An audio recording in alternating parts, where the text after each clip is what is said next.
भारत के संविधान में हमने अभी तक प्रस्तावना देखी। प्रस्तावना के बाद हमने सिटीजनशिप वाले चैप्टर को देखा। अब चैप्टर यानी कि कॉन्स्टिट्यूशन के पार्ट 3 पर हैं, जो कि मौलिक अधिकारों की बात करता है। हमने कल डिस्कस किया था आर्टिकल 12 को, जिसमें कि डिफाइन किया गया था स्टेट को। उसी को बढ़ाते हुए आगे चलते हैं आर्टिकल 13 पर। आर्टिकल 13 बात करता है कि जो भी लॉ इनकंसिस्टेंस होंगे और डेरोगेंस होंगे किससे, फंडामेंटल राइट से, उनके विषय में बात करता है। आर्टिकल 13 का सब क्लॉज 1 कहता है कि मूल अधिकारों से असंगत या उनका अल्पीकरण करने वाली जो भी विधियां होंगी उनके बारे में बात करेगा। आर्टिकल 13 का सब क्लोज 2 कहता है कि राज्य ऐसी कोई विधि नहीं बनाएगा जो भाग 3 यानी कि आपके मौलिक अधिकारों में दिए गए अधिकारों को छीनती हो या उनका छोटा करती हो। अगर इस तरह का कोई भी कानून बनाया जाएगा तो वो शून्य घोषित कर दिया जाएगा। आर्टिकल 13 के सब क्लोज 3 में फर्स्ट टाइम लॉ को डिफाइन किया गया है हमारे भारत के संविधान में।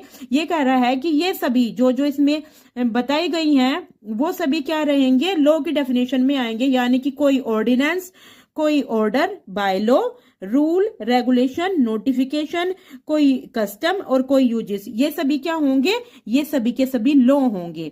इसी का बी पार्ट कहता है राज्य ऐसा कोई कानून नहीं बनाएगा जो मौलिक अधिकारों का हनन करता है। अगर राज्य कोई ऐसा कानून बनाएगा तो वह शून्य घोषित कर दिया जाएगा। अब सवाल उठता है, क्या संविधान संशोधन के अनुसार किए गए या बनाए गए नए नियमों को भी आर्टिकल 13 में ऐड किया जाएगा, क्या उनको विधि माना जाएगा?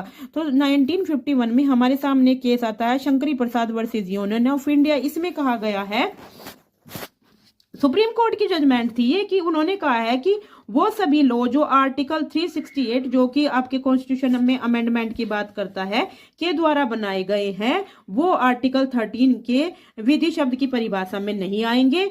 यदि विधानमंडल द्वारा बनाया गई कोई विधि है तो वो ही विधि यानी कि आर्टिकल 13 में इंक्लूड होगी। फिर उसके बाद आता है हमारे पास 1965 में Sajjan Singh versus state of Rajasthan में। इसमें भी शंकरी प्रसाद के केस को ही आगे इन्होंने रेफर करते हुए कहा है कि अमेंडेड लॉ को लॉ नहीं माना जाएगा। फिर हमारे सामने एक मजबूत केस आता है गोलकनाथ वर्सेस पंजाब राज्य, 1968 का एक ये केस है। इसमें सुप्रीम कोर्ट ने उन दोनों ही निर्णय को पलटते हुए कहा है कि चाहे कोई लॉ आपके अमेंडमेंट